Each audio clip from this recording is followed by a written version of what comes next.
श्री वृंदावन बिहारी लाल की जय। जय जय श्री राधे। आषाढ़ मास की शुक्ल पक्ष की एकादशी को देवशयनी एकादशी के नाम से जाना जाता है। देवशयनी एकादशी का बहुत खास महत्व है। यह सभी एकादशियों में सबसे श्रेष्ठ एकादशी होती है। इस एकादशी से चातुर्मास भी आरंभ हो जाता है। इस एकादशी से अगले 4 महीनों तक कोई भी शुभ और मांगलिक कार्य नहीं किया जाता। आज ही के दिन से भगवान श्री हरि विष्णु क्षीर सागर में शयन करते हैं और फिर उन्हें 4 महीने बाद निद्रा से जगाया जाता है। एक बार धर्मराज युधिष्ठिर जी ने भगवान श्री कृष्ण जी से पूछा कि हे केशव, आषाढ़ शुक्ल एकादशी का क्या नाम है? इस व्रत के करने की विधि क्या है और किस देवता का पूजन इस दिन किया जाता है? तब भगवान श्री कृष्ण कहने लगे कि हे युधिष्ठिर, जिस कथा को ब्रह्मा जी ने नारद जी से कहा था वही मैं तुमसे भी कहता हूँ। एक समय नारद जी ने ब्रह्मा जी से यही प्रश्न किया था। तब ब्रह्मा जी ने उत्तर दिया कि हे नारद, तुमने कलयुगी जीवों के लिए बहुत ही उत्तम प्रश्न किया है, क्योंकि देवशयनी एकादशी का व्रत सब व्रतों में बहुत उत्तम है। इस व्रत से समस्त पाप नष्ट हो जाते हैं और जो मनुष्य इस व्रत को नहीं करते वे नरकगामी होते हैं। इस व्रत के करने से भगवान विष्णु भी बहुत प्रसन्न होते हैं। इस एकादशी का नाम पद्मा भी है। अब मैं तुम्हें इसकी एक पुरानी कथा कहता हूँ।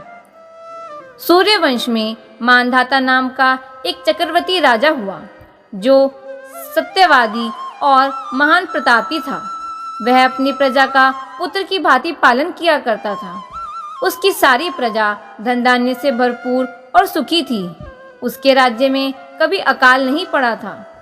एक समय उस राजा के राज्य में 3 वर्ष तक वर्षा नहीं हुई और अकाल पड़ गया। प्रजा अन्न की कमी के कारण अत्यंत दुखी हो गई।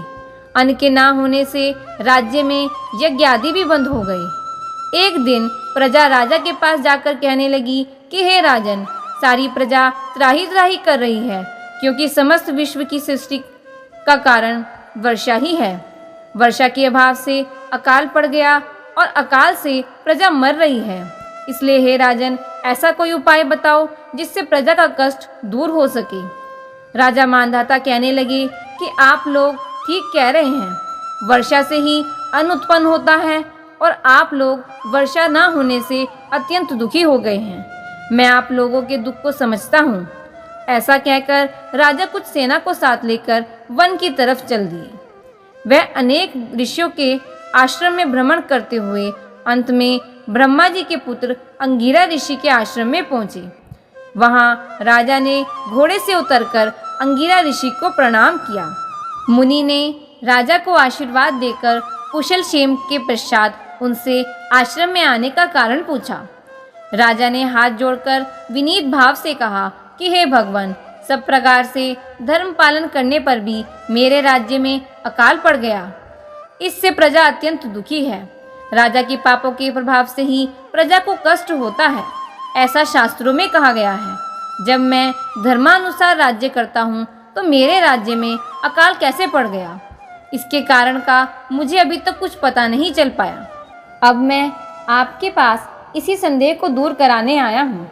कृपा करके आप मेरे संदेह को दूर कीजिए और साथ ही साथ प्रजा के कष्ट को दूर करने के लिए कोई उपाय भी बताइए। इतनी बात सुनकर ऋषि कहने लगे कि हे राजन, यह सतयुग सभी युगों में उत्तम है। इसमें धर्म के चारों चरण सम्मिलित हैं, अर्थात इस युग में धर्म की सबसे अधिक उन्नति होती है।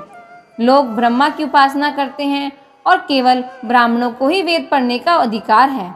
ब्राह्मण ही तपस्या करने का अधिकारी है, परंतु आपके राज्य में एक शूद्र तपस्या कर रहा है। इसी दोष के कारण आपके राज्य में वर्षा नहीं हो रही।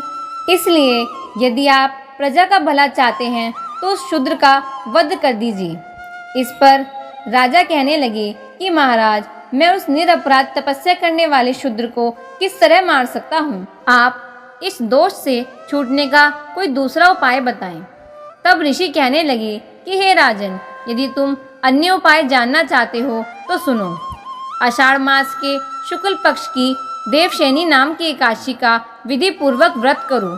व्रत के प्रभाव से तुम्हारे राज्य में वर्षा होगी और प्रजा सुख प्राप्त करेगी, क्योंकि इस एकादशी का व्रत सब सिद्धियों को देने वाला है और समस्त उपद्रवों को नाश करने वाला है।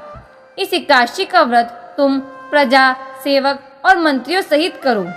मुनि के इस वचन को सुनकर राजा अपने नगर को चल दिया और उसने विधि पूर्वक देवशयनी एकादशी का व्रत किया। उस व्रत के प्रभाव से वर्षा हुई और प्रजा को सुख पहुंचा। इस देवशयनी एकादशी का व्रत सब मनुष्यों को करना चाहिए। यह व्रत इस लोक में भोग और परलोक में मुक्ति को देने वाला है। इस कथा को पढ़ने और सुनने से ही मनुष्य के समस्त पाप नष्ट हो जाते हैं। बोलिए वृंदावन बिहारी लाल की जय।